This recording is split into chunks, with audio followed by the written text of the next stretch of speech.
Listen to this. I'm not even gonna do an intro. Just listen to this. Too. Okay. Only because you're in the weeds there right now. I'm in the weeds. When does that come out, by the way?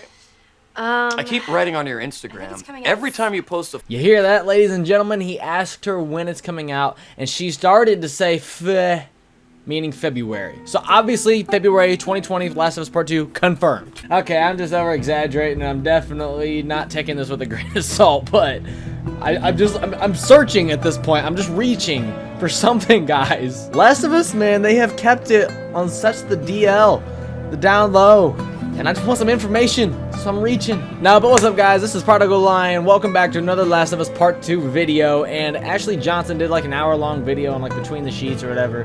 I did not watch it. Like I said, it's an hour long. I'm not gonna watch that whole thing. Maybe another time. But at the very end, the clip I just showed you, see that she gets asked about The Last of Us Part 2. They go into like a 7-minute discussion about the game, and it's just all, you know, bare bones, very generic stuff. But when he asked her about the possible release date, she started to say February, it sounded like. So obviously this is in no way any confirmation, but coming from her, the fact that it sounds like she's about to say February, she could have been leaning towards saying something else, maybe, and obviously we're all just jumping on the February part, but it sounds like February, and it does make sense because we had originally heard rumors that the game was supposed to come out in November of this year, and then it got delayed to an early 2020 release. I think it's probably because, for one, they just want to really just fine-tune some things, really make 100% certain it's good to go. But I think the biggest reason is because Death Stranding is coming out in November, not to mention that we got Modern Warfare coming out in October. I know a lot of people kind of push off Call of Duties nowadays, but they're still usually pretty high-selling games, usually in the top 3, 2, 1 games of the year. So, I mean, Call of Duty and Death Stranding coming out in the fall, they just, I guess they wanted to push back Last of Us Part 2. So, early 2020 release, her almost saying February,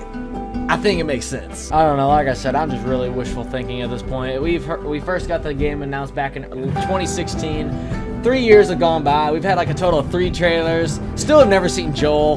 He's just non-existent. Naughty Dog just don't care about him. They just killed him off without even giving us the death scene. He's just dead, guys. No, but I thought it was a pretty interesting thing. Like I said, if you want, I'll link the video down in the description.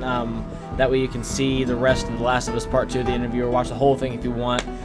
But like I said, overall, the whole The Last of Us Part 2 part was just very generic stuff. Nothing that stood out. But that's it for this video, guys. Thank you so much for watching. I'm still hyped for Last of Us Part 2, and I'll be sure to report any news on the game on this channel as soon as I get the chance, whenever anything comes out, if anything ever comes out. So if you do want to stay up to date on any Last of Us Part 2 news, including gameplay and stuff like that when the game does officially release, be sure to subscribe to this channel because I'll be all over that game. That's it for right now. Thank you guys so much for watching, and I'll see you next time.